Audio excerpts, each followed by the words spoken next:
Welcome back to the Black Table, the Black Star Network. I'm Greg Carr, honored to be your host every week. And this week we are back with our regular HBCU Master Teachers Roundtable. And we've got a topic to discuss today that's been in the news a lot, but we're going to have a different kind of perspective about it today. 105 HBCUs, historically Black colleges and universities in the United States of America, part of a larger global network of historically Black universities in Africa, the Caribbean, and beyond. But in the United States, only about 3% of college students go to historically Black colleges and universities, but over a fifth of all the Black people who graduate from college come out of HBCUs. Nationally, at the historically white colleges and universities, somewhere around 5% of the faculties of those universities are Black. But at historically Black colleges and universities, over half, around 56%, are Black. And a quarter of the faculty at those HBCUs are white, with another almost 10% being Asian and somewhere around 2.5%, 3% Hispanic. In other words, the most diverse faculties in the United States of America are historically Black colleges and universities. So why are those colleges and universities being threatened? In the month of March, we saw 2 resolutions passed in the federal legislature. Concurrent resolution, House Resolution number 70, introduced by Dr. Alma Adams, Representative Adams, a 40-year member of an HBCU faculty that trained many Bennett Bells in North Carolina. Congresswoman Alma Adams, co-sponsoring with Congressman Bobby Scott out of Virginia, introduced H.R. 70, condemning the bomb threats which have been issued against HBCUs in January and February of 2022, and followed by Senate Resolution 534, introduced by the senator from South Carolina, Tim Scott, and Delaware's Chris Coons, condemning the violence and threats, honoring the legacy of HBCUs, and reaffirming the commitment to combat violence there. Well, in the midst of these bomb threats, we thought it'd be very important to bring in at our educator roundtable some more additions, some more permanent additions to our conversation.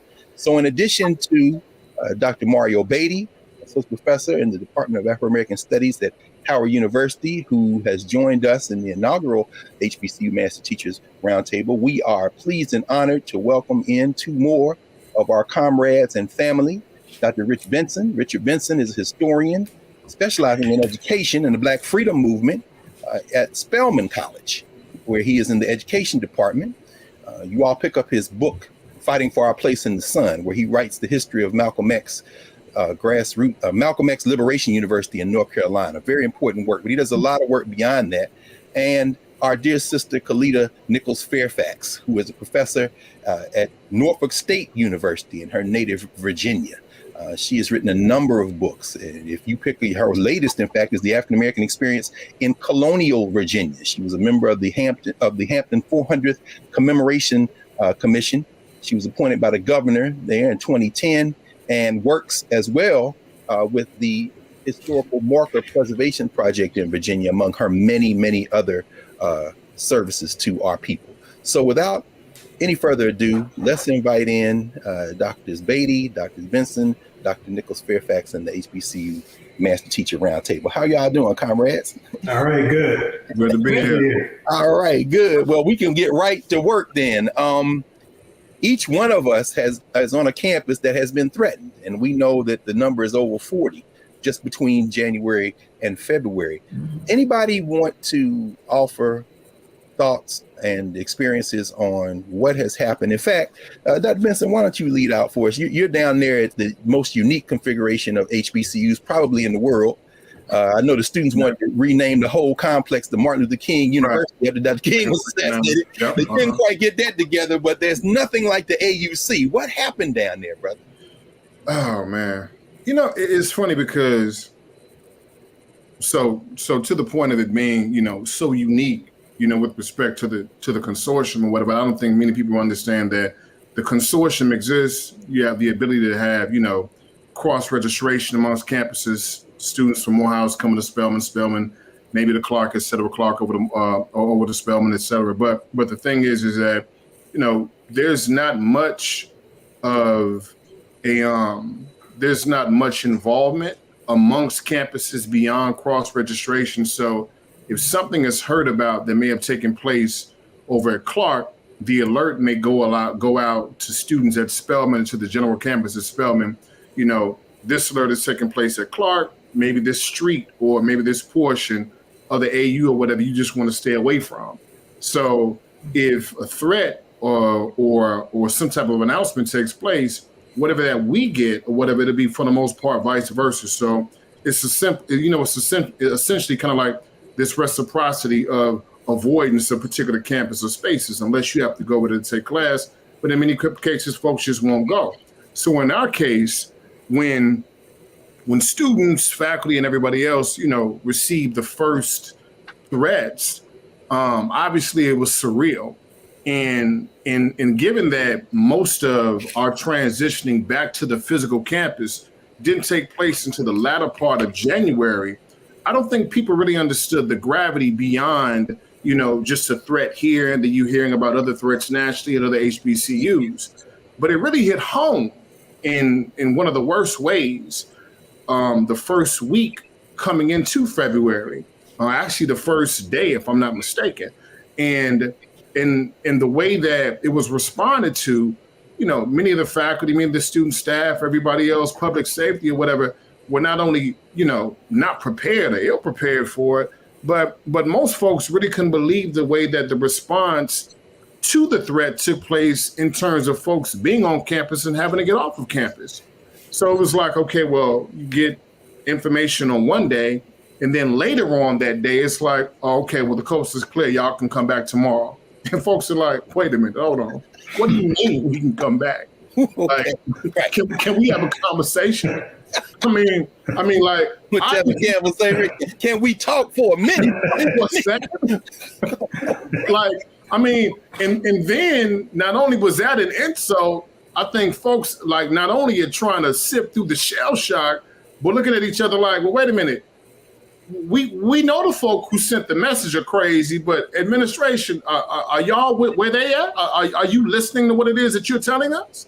Yes. So then it's like, okay, well, let's pause for a second. Some folks go back to campus because I get it. Academic sharecropping is real. In addition to other forms of dead peonage in which we experience right now, that is even more real. So they back. And I'm sitting up like, no, this is not going on. So then, colleagues, I think almost less than a week later. So this is a killer part. I've been talking with a sister who was writing an op-ed, and she had interviewed me on several occasions in order to construct the piece that she was going to write around HBCUs and bombings. And the day that she was going to release the piece, we got another threat. And I'm like, wow, this really real time right now. And still, our campus, just like Morehouse, just like ITC, Morris Brown, Clark, et cetera, still had no preparation in place. And the response was shelter in place. And the first thing I thought about, y'all, was, because, we are Cold War babies in this sense. I thought about when I was in school and we had to do, those drills in which you had to kneel up against the wall or whatever and tuck and duck and everything else. And I was like, are we here? Right. So to answer your question, Greg, none of the campuses, let alone the general consortium, really had a plan in place. Mm-hmm. And as the succeeding threats came, still really no plan. It was just bomb threat awareness. And then that kind of unfolded into, kind of like this piecemealing of a plan that began to, that was put together, whatever, but still not prepared for it. That's very powerful, Rich. And when we come back a few minutes after the break, we're going to talk about this rhetoric of fearlessness and we're standing strong, but that takes a very real sheen when we're literally the ones in the rooms. Khalida, you have a unique perspective, and one of the reasons we certainly wanted to hear from you today is not only you're at one of our largest historically Black public universities, but you got a child at another university in another HBCU is receiving bombs to talk to us. What's going through your mind there, Virginia? Right. No, I share the brother's righteous discontent in that Hampton University received a bomb threat on February 24th. And then the following day, Elizabeth City State University and State University received a bomb threat, and this was NSU's second bomb threat, very similar to what occurred with our Georgia brothers and sisters. The first bomb threat came during the break. It is a disheartening feeling when your child calls you and tells you, "Mama, we've been told to shelter in place because of a bomb threat." And my philosophy is these are not just bomb threats to HBCUs. These are bomb threats to the community. That's right. These are bomb threats to all of the networks that we have. If we consider what occurred during the 20th century civil rights struggle, the bomb threats to churches were bomb threats to the community. Bomb threats to schools were bomb threats to the community. These are bomb threats to our communities. More importantly, I think we need to consider that we have our Black intelligent or intelligentsia group at these storied institutions. And it's not lost on me that, we're in this cultural war right now, where folks are just having a hard time with other perspectives that vindicate Black bodies and Black movements and Black philosophies and traditions.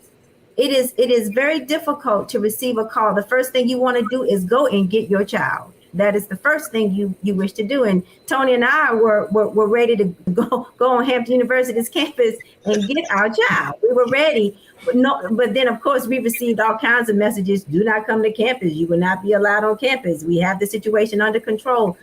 The other piece to that, after, of course, the dust settles, if it ever settles, is that there is no discussion.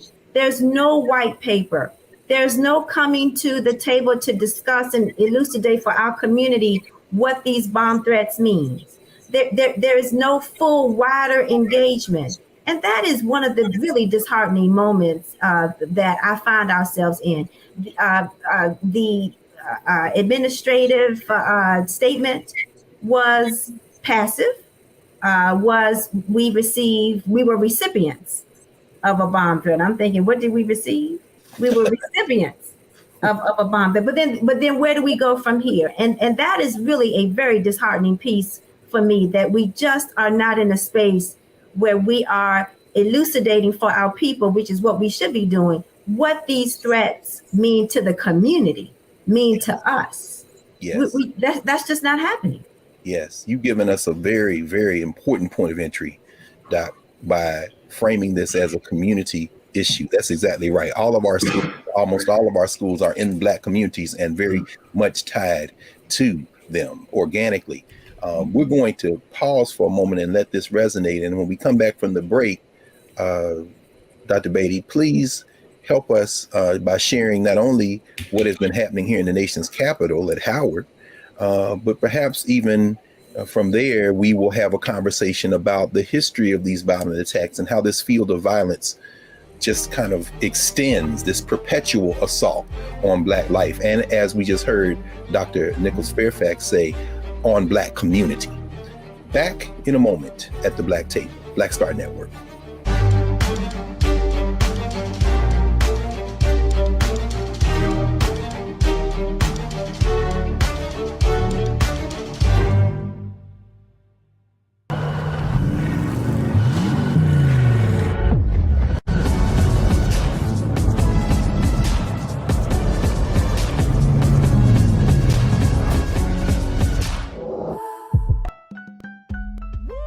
We're all impacted by the culture, whether we know it or not. From politics to music and entertainment, it's a huge part of our lives, and we're going to talk about it every day right here on The Culture with me, Faraji Muhammad, only on the Black Star Network.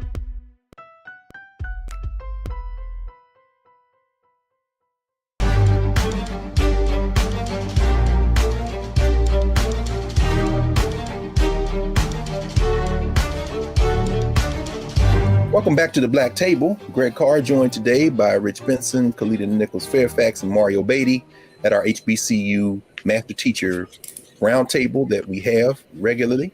When we left, we had heard from what's going on in Georgia, what's going on in Virginia. So let's talk about the nation's capital, where Black Star Network is headquartered.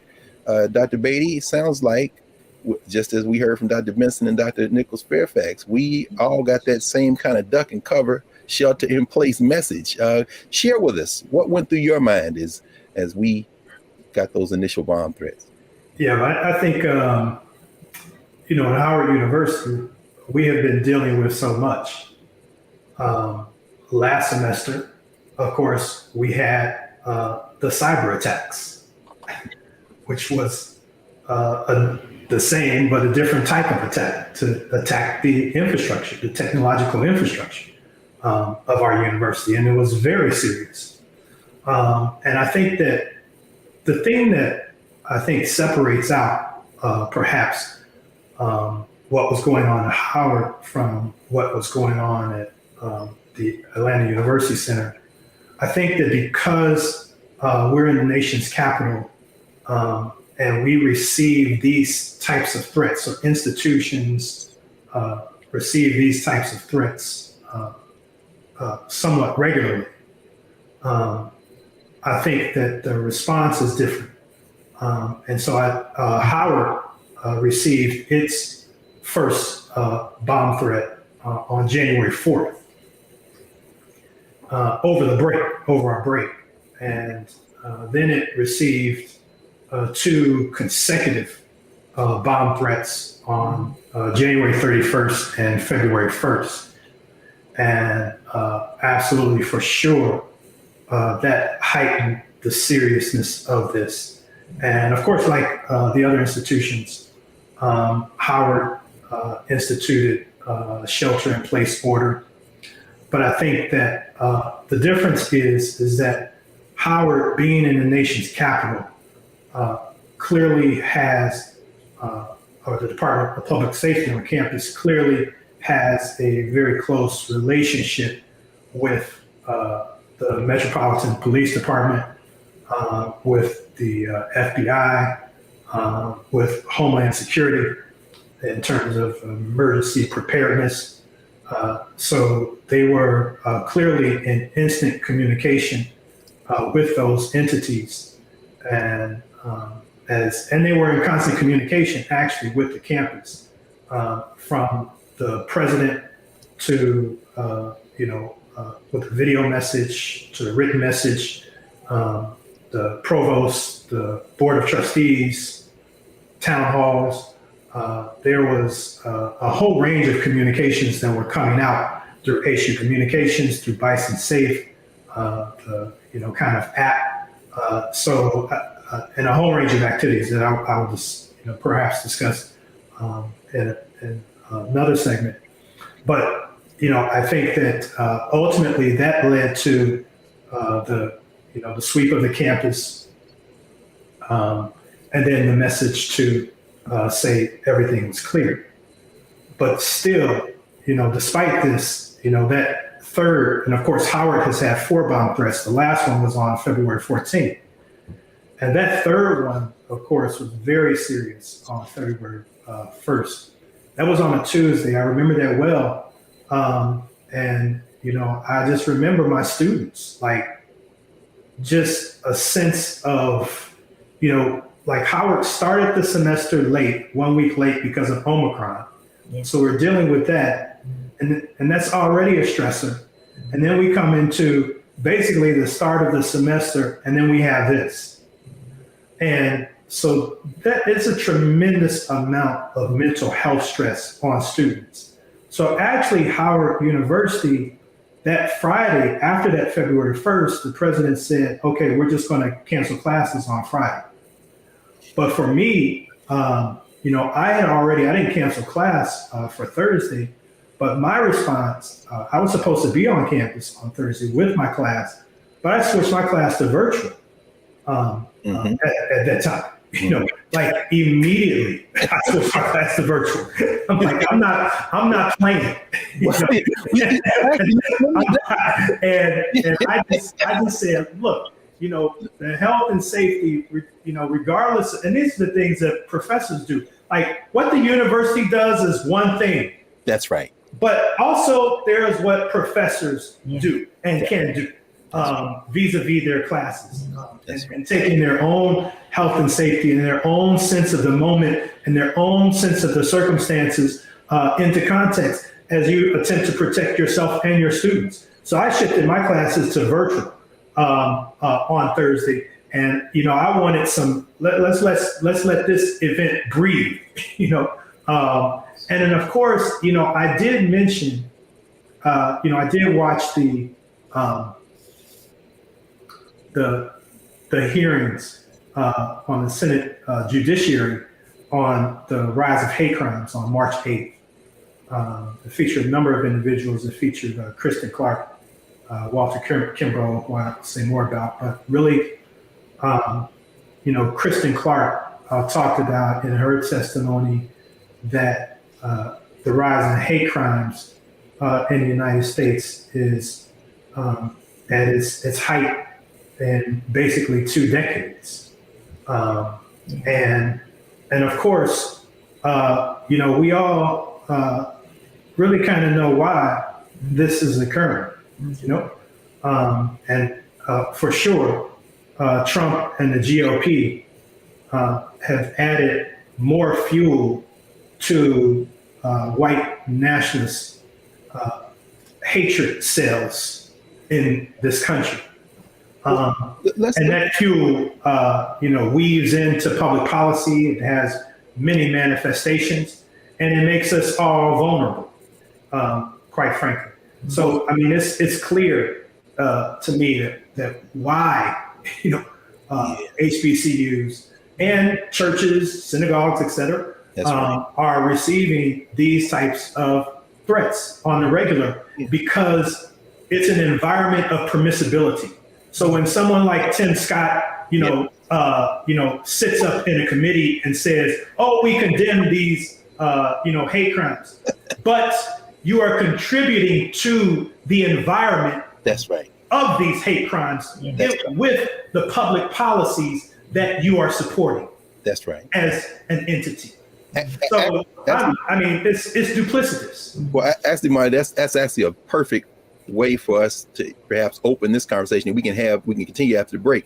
For anybody to jump in, Rich, I read something that one of the students at Spelman, Marion Turner, I think is her name. She told The Guardian, my grandparents and our great grandparents faced this, but we weren't prepared. We were caught off guard. And on the other end of the spectrum, I saw a lady, Margaret Rinke, a columnist in the New York Times, February, said when she heard about the first threat of bombings, she felt a sense of inevitability.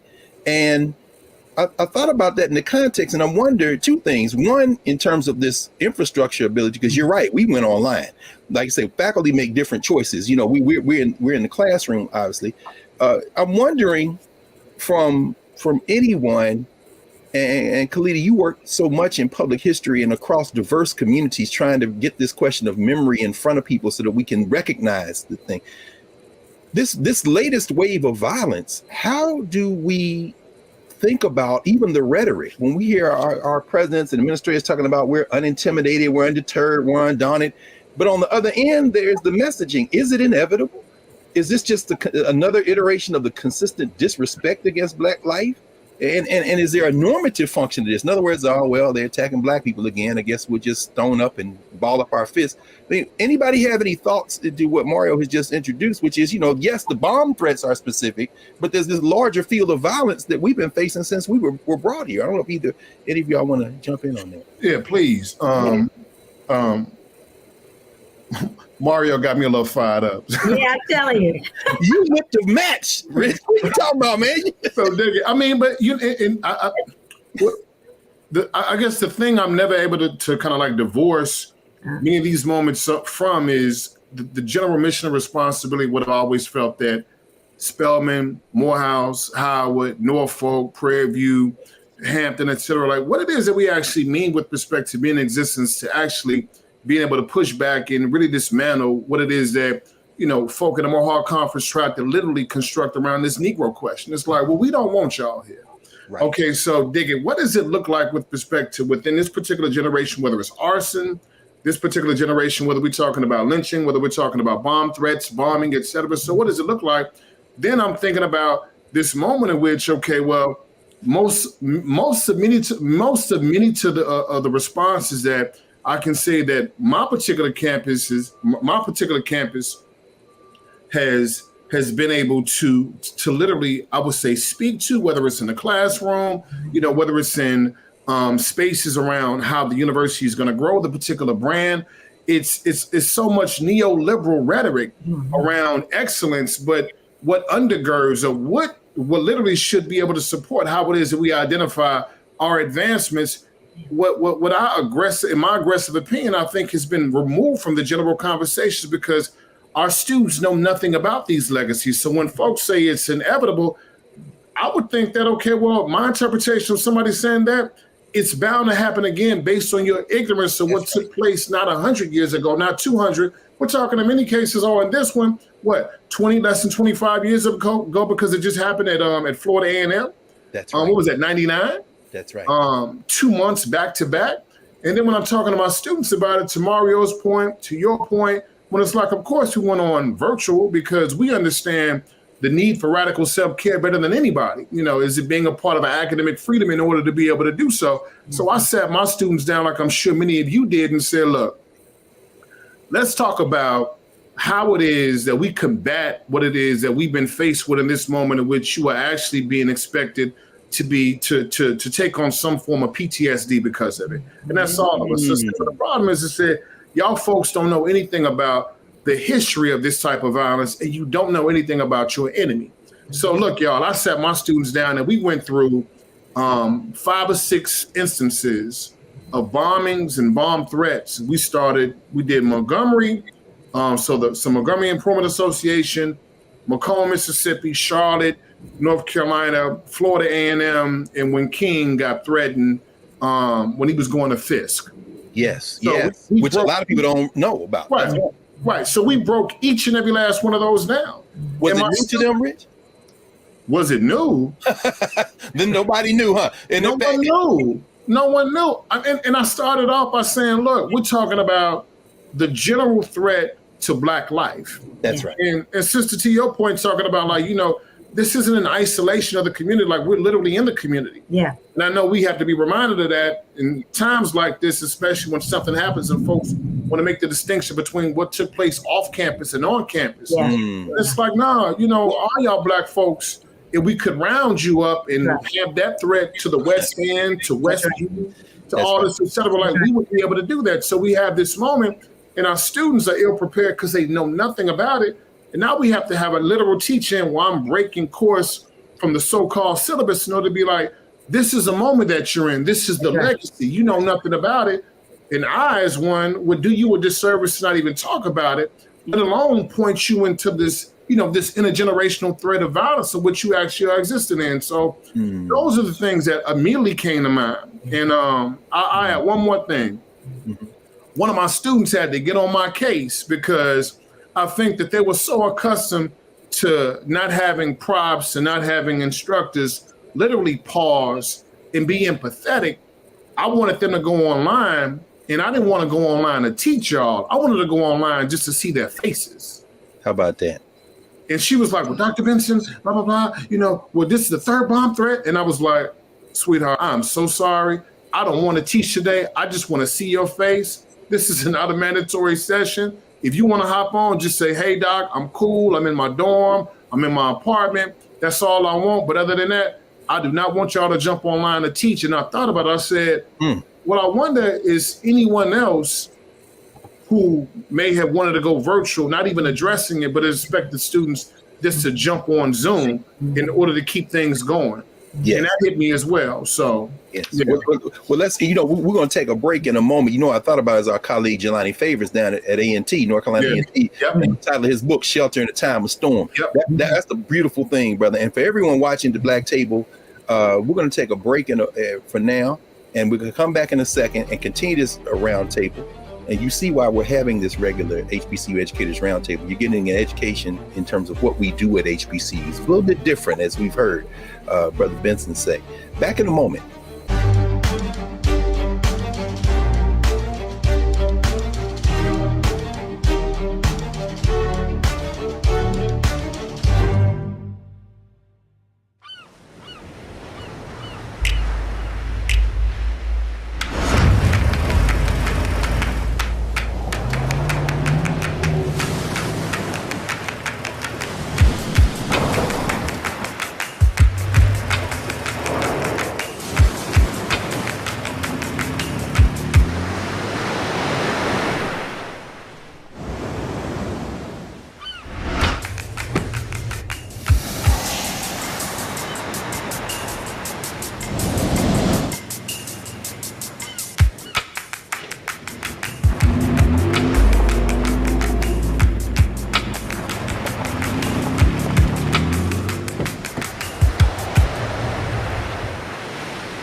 Don't you think it's time to get wealthy?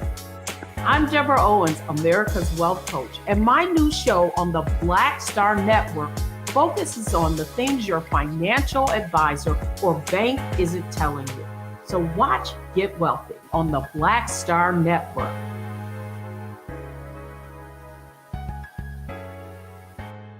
Folks, Black Star Network is here. Oh, no punches! I'm real revolutionary right now. Support this man, Black Media. He makes sure that our stories are told. Thank you for being the voice of Black America, Roland. Stay black. I love y'all. All momentum we have now, we have to keep this going. The video looks phenomenal. See, this difference between Black Star Network and Black-owned media and something like CNN. You can't be Black-owned media and be scared. It's time to be smart. Bring your eyeballs home. You dig?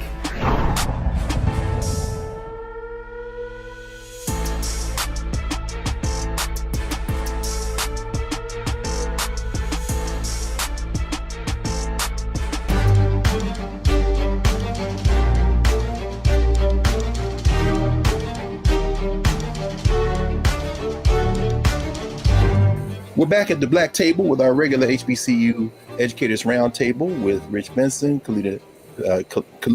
Nichols Fairfax, and Mario Beatty. Kalita, when we left, Rich had just led us through what he did in his classroom. I'm wondering, because you're on a big campus, you have some infrastructure, I'm sure you have all kind of options. But in addition to that, you've taken on a hell of a responsibility for the state of Virginia in terms of public education and public-facing education. Given the field of violence, and what I immediately, Rich, as you were talking, I was thinking, Kalita, about the response to integration in Virginia and all the threats and violence that came. Talk to us a little bit about how you're navigating this, because we've got a citizenry that doesn't know anything of what we're talking about right now. I tell people Virginia is Alabama in a suit.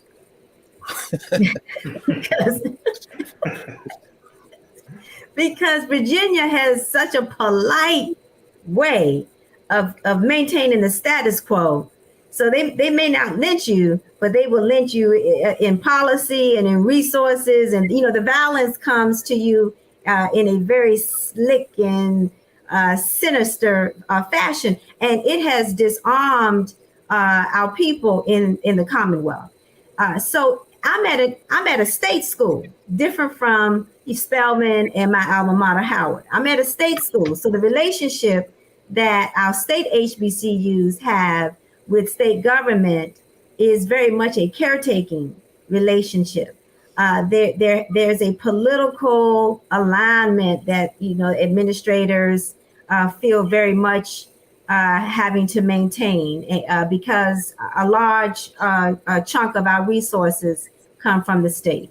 And I do think that I understand that reality, but I also believe that it has muzzled real serious possibilities to continue our educational tradition, our socialization tradition, our public memory tradition.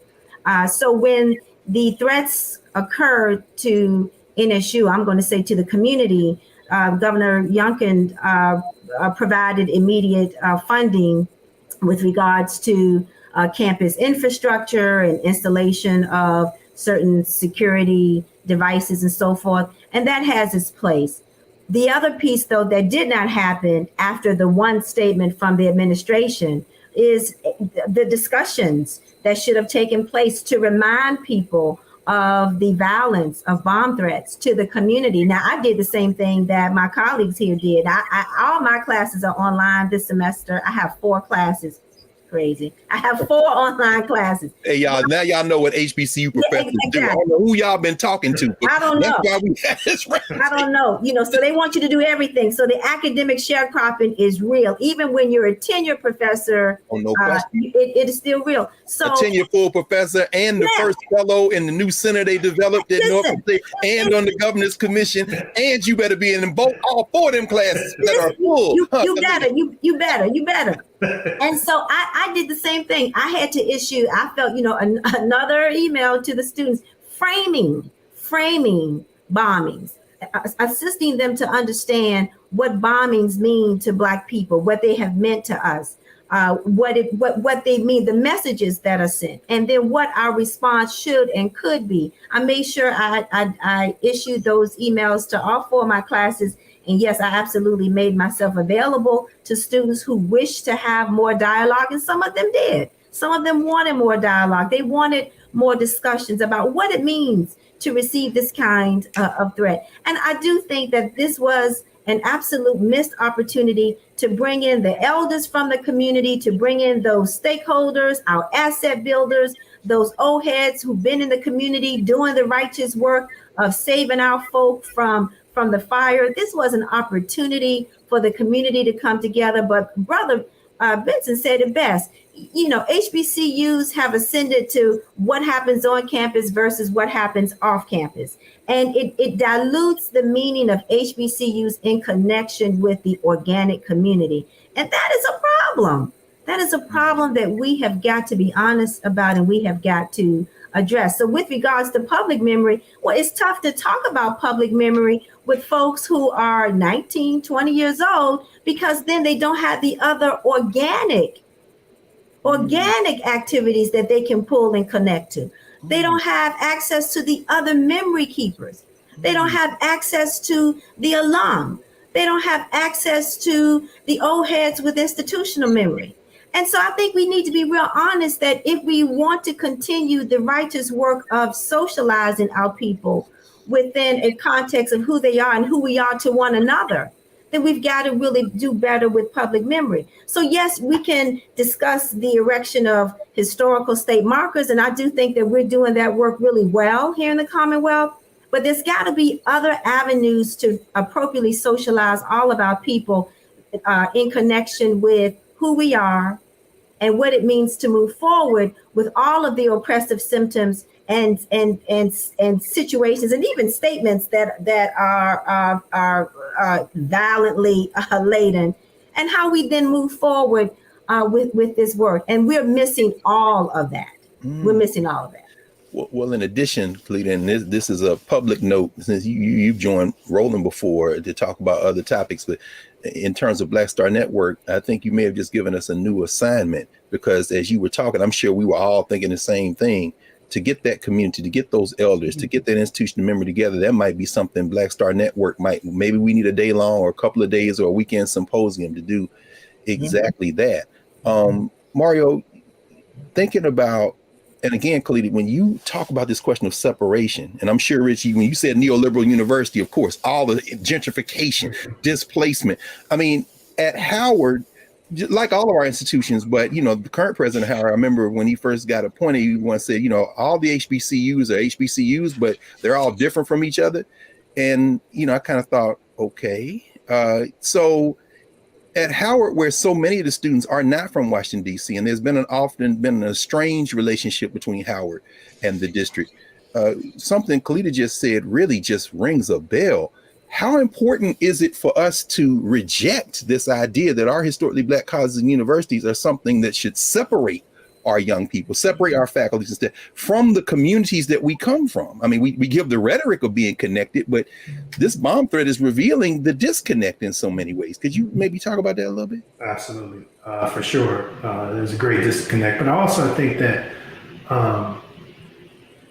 you know, Walter Kimbrough in his testimony before the committee on the rising of hate crimes. And for people who don't know, who is Walter? And Walter Kimbrough is the president of Dillard University, yes, in New Orleans, Louisiana. Yes. He highlighted a number of things, but in his testimony, he highlighted something that's missing here, which is the absence of adequate resources at HBCUs to deal with these level of threats that are perpetual and continuous, and the need for federal state governments to pour more money into HBCUs in order to be able to deal with these threats. And he highlighted a metaphor of, basically crying wolf. And he says, like, look, we've had, all of these threats, all of these bomb threats for HBCUs, And in the end, none of them have quite materialized. None of them have materialized. And then the FBI said that, oh, well, we have, maybe 6 juvenile persons of interest, but yet, there has been no arrest. We have not seen any of these quote unquote persons of interest. That's still outgoing. But, the point that, President Kimbo was attempting to make is that when you have this intensity of bomb threats, is that when those threats go away, there is a tendency to be lax. In the moment, you want to try to marshal all of the energy that you can to muster, to try to do whatever you can to make your campus community, quote unquote, feel safe. But then a month or two goes by and then you're back to, basically zero, and you become lax. And then it's at that moment when something really happens, where you're completely caught off guard and you're vulnerable. And so the point about linking this to the broader community is that the assault on Black life is not HBCU specific. That's right. The assault on Black life is national. And this assault is taking shape on a number of fronts. Right. I mean, of course, Kalita is in Virginia. I mean, the whole quote unquote anti-CRT stream, it's actually it's an assault. It's an intellectual violence. That's right. Against the idea of Black intelligence. You want to see you don't want to see anything about Black people in the curriculum. CRT is just a metaphor, a cover, a smoke screen for saying that we don't want you to count in the curriculum.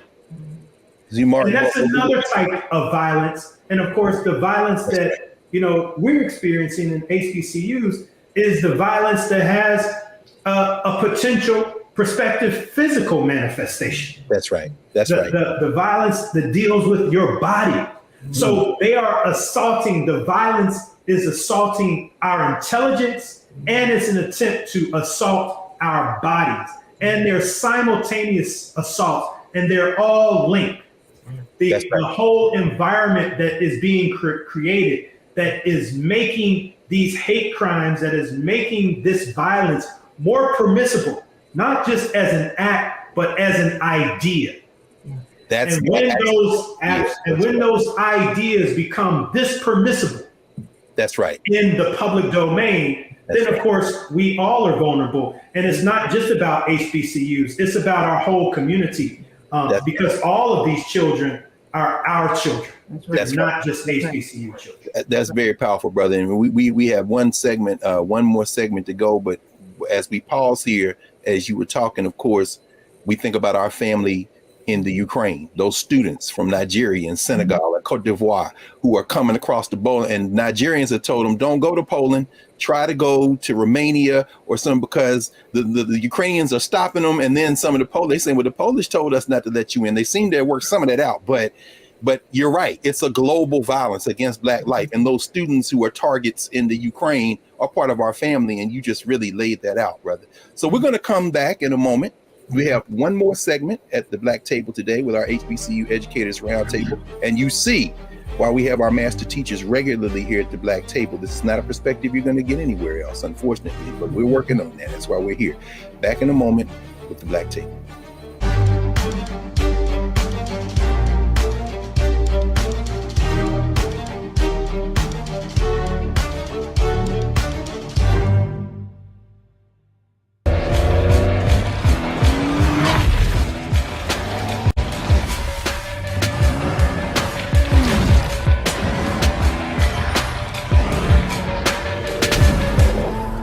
It's time to be smart. Roland Martin's doing this every day. Oh, no punching! Thank you, Roland Martin, for always giving voice to the issues. Look for Roland Martin in the whirlwind, to quote Marcus Garvey again. The video looks phenomenal, so I'm really excited to see it on my big screen. Support this man, Black Media. He makes sure that our stories are told. See, there's a difference between Black Star Network and Black-owned media and something like CNN. I got to defer to the brilliance of Dr. Carr and to the brilliance of the Black Star Network. I am rolling with Roland all the way. Honored to be on a show that you own. A black man owns the show. Folks, Black Star Network is here. I'm real revolutionary right now. Roland was amazing on that. Stay black. I love y'all. I can't commend you enough about this platform that you've created for us to be able to share who we are, what we're doing in the world, and the impact that we're having. Let's be smart. Bring your eyeballs home. You can't be Black-owned media and be scared. You dig?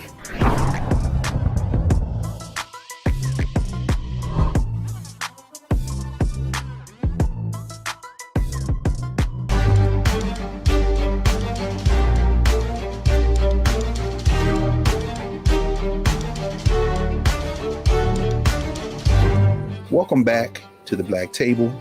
We are in our regular HBCU Master Teachers Roundtable. We're joined today by Kalita Nichols Fairfax from Norfolk State University, Rich Benson from Spelman College, Mario Beatty from Howard University. And we had kind of sketched out the possibility of asking the question with our last few minutes of, why hasn't anyone been caught? But the conversation we're having now is so much more compelling and broader than that. So perhaps I can ask you all what you think in terms of where this priority is, where it isn't.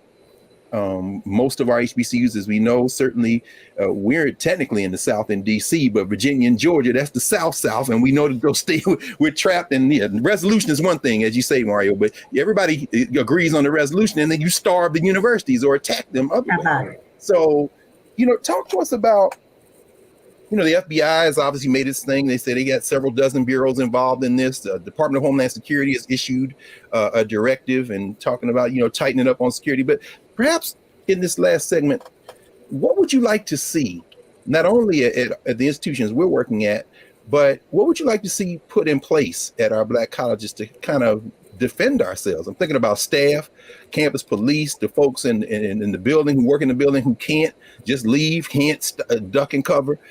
What kind of things do we need to be focusing on to keep ourselves, keep our students, keep our communities and staff and administration safe in these moments as we try to work the rest out? Anybody, I'll jump on in. Honestly, I am struggling with believing that there will be anyone who will really be seriously arrested and held accountable. They don't even want to send people to jail for breaching their sacred hall and carrying the Dixie flag, and they can't even do that. My gracious! So I just have zero belief that will happen. Oh, by the way, I should note, Khalid, that for those of you who don't know, when you look her up, this is one of the sisters who had a very real hand in getting those monuments down in Virginia, and they screamed bloody murder when you went to touch Robert E. Lee. Oh, so I know they still screaming. They are still screaming. They're still screaming. But more importantly, again, what is our relationship to one another, right? What is our relationship to our people? Part of the challenge is our people right now, many are still really struggling with basic needs. They're struggling with family dynamics. They're struggling with being able to make ends meet. They're struggling with their situations in their work places. They're struggling with the treatment that they receive in city services and in other municipalities, right? They're struggling. And so it would be awesome. It would be instructional from the elders and the ancestors for our HBCUs. The reason why we have HBCUs is so that there could be a group of people trained to attend to the real issues of our community and to also socialize and educate our community about the threat and about what it means and about what we should now do. It would be great to see more of us in the community for our school to perhaps extend its borders, physical borders, into adjacent communities. We have these historic Black communities that NSU is next to. Extend the borders, extend the security there, not police, but extend the security there so there could be more of a connection and more serious discussions. There's not been one scheduled discussion, roundtable, let's just have a conversation as family since NSU received 2 threats. I think that's a mistake. And I think our lack of discussing and our lack of educating our people about threats and about the history of threats, particularly in this CRT moment, I think it's a mistake. And when you talk about school curriculums, I can tell you from the 2019 Commemorative Commission, the City of Hampton, that I co-chaired, the curriculums just don't go far enough. Black people are footnoted. The same historical figures are introduced to students, but what you don't find in public school curriculums, you don't find content and you don't find context. So students are not learning in public schools, right? The fullness of who we are, the fullness of who we are as a people, the fullness of our historical and cultural traditions. They're not learning that. So the curriculum doesn't go far enough. And we are not having these discussions so that people can understand what it really means to develop your sensibility as a person of African descent. And I think it's just a mistake. Yeah. Anybody else? Rich, what do you think, brother? And thank you, Khalid. As we begin to run to a conclusion. I think the moment is not past, but I think there's a moment in this particular moment we need to do better at arresting the possibilities of what it actually could look like to develop a unified front amongst HBCUs, whether they state or private. It's irrelevant because, as Mario put it, essentially like these are all our children, and essentially the general mission that we've all adopted, that we're invested in. Whether I'm at Spelman or Howard, et cetera, it doesn't matter. For the most part, like we're invested in a particular aspect of adding the Black life. I think a unified front amongst HBCUs that would include a national conference in DC, to include a portion of a Truth and Reconciliation Commission, in addition to talking about how it is that we could develop a general white paper to speak to the violence that we've all been affected by in the tiers of the physical, the psychological, the institutional, and then also the individual. So that's something I would like to see, in addition to talking about how it is that we stand as a unified bloc to be able to address what obviously is a terroristic threat in any other sense or case. If another community would have been faced with what it is that we've actually, been subject to over the past few months, not only would it have been identified as a hate crime, but they would have received the full extent of punishment based on the, what obvious, is many of us dealing with some aspect of PTSD at this point. So I think a national conference, and then understanding that just because your benefactor might have given a bit more, looks a little bit different, or is only considering maybe 5 out of the 105 HBCUs, doesn't make us any better or you any less than. And a unified front would actually speak to this in terms of being able to support those at the top tier of the so-called HBCU IVs, all the way down to those who only have several hundred students, within their attendance. And in addition to no endowment, I think we need to think more as a collective front. In this moment, would be able to do such a thing if we actually, weren't so sectarian. So that's something I'd like to add. Brother, I want you all to know, and Mario, we got about 60 seconds left, so we'll let you close it out. I just want to say that what you all just witnessed the birth to, everyone watching. Khalida gave us homework, and Rich, I think maybe this called the homework phase. We might have to put that think tank together. I hope you won't mind if we all come to Atlanta for that, brother. And maybe you can. So y'all saw the birth of it here. So Mario, take us home, man. Any thoughts in the last? Absolutely. I mean, I would agree with all of the sentiments expressed, and I would just add that the most powerful community that we have is the community that we create. Yes, sir. With our own intentions, with our own values and our own purposes. And in light of that, it's up to the HBCU faculty administrators to reach out to each other. Like there are so many mental health issues that are going on all of these campuses with counselors, etc. Is that we have to talk to each other, and we can't wait for anyone to make that decision for us. We, as faculty, as students, as staff, as administrators, we have to self-consciously create a virtual environment, which is easier now, create a HBCU Black table,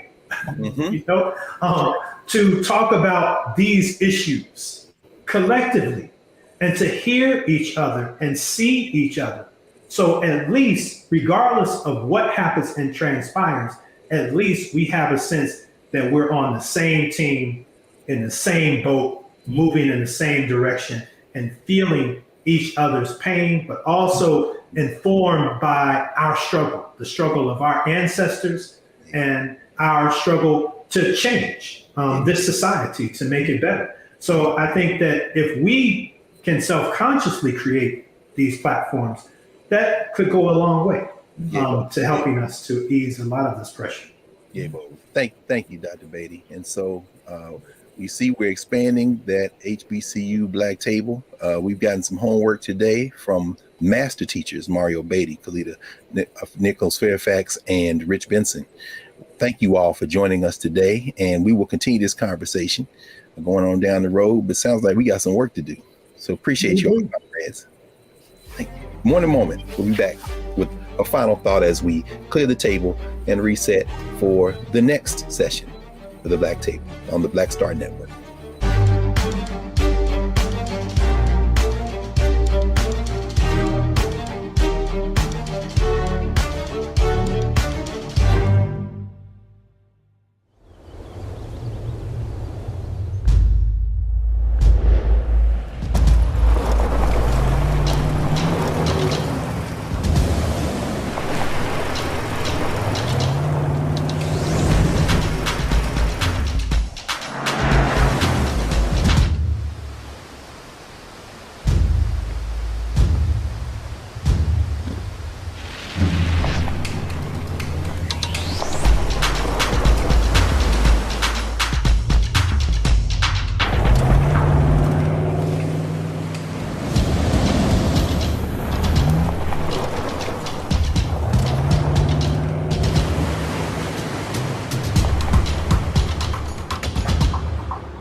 Hi, I'm Dr. Jackie Hood Martin, and I have a question for you. Ever feel as if your life is teetering and the weight and pressure of the world is consistently on your shoulders? Well, let me tell you, living a balanced life isn't easy. Join me each Tuesday on Black Star Network for A Balanced Life with Dr. Jackie. We'll laugh together, cry together, pull ourselves together, and cheer each other on. So join me for new shows each Tuesday on Black Star Network, A Balanced Life with Dr. Jackie.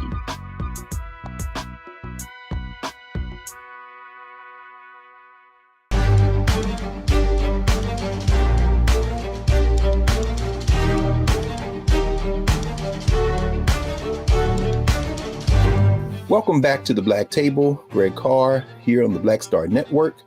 We have just experienced a powerful hour of lessons from 3 HBCU master teachers, and they remind us that these threats are just the latest iteration of violence against Black life, Black community, and that while they may appear inevitable, when we come together, and as we heard Dr. Beatty say, the only community we have is the community we create, we will be able not only to fend off these threats, but to build and transcend them.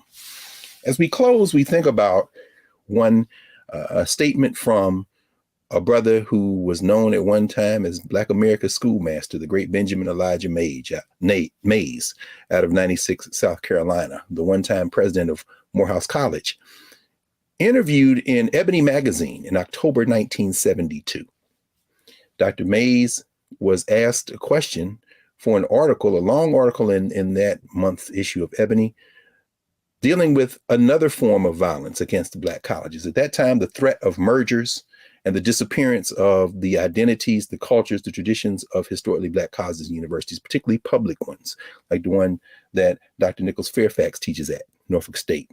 And Benjamin Mays said that, among other things, these threats against Black colleges, which, as we've heard today, are extensions of threats against Black life, are persistent, and that we as Black people must always be vigilant. In fact, the quote that we'll end today's Black Table with is from Benjamin Elijah Mays, October 1972, Ebony Magazine, when he said to us, faculty, staff, students, administrators, community, Black folk, you'll have to watch it all.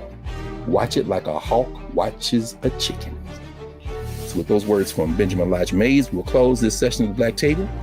Greg Carr here on the Black Star Network, and we will see you again next week. Everybody stay safe.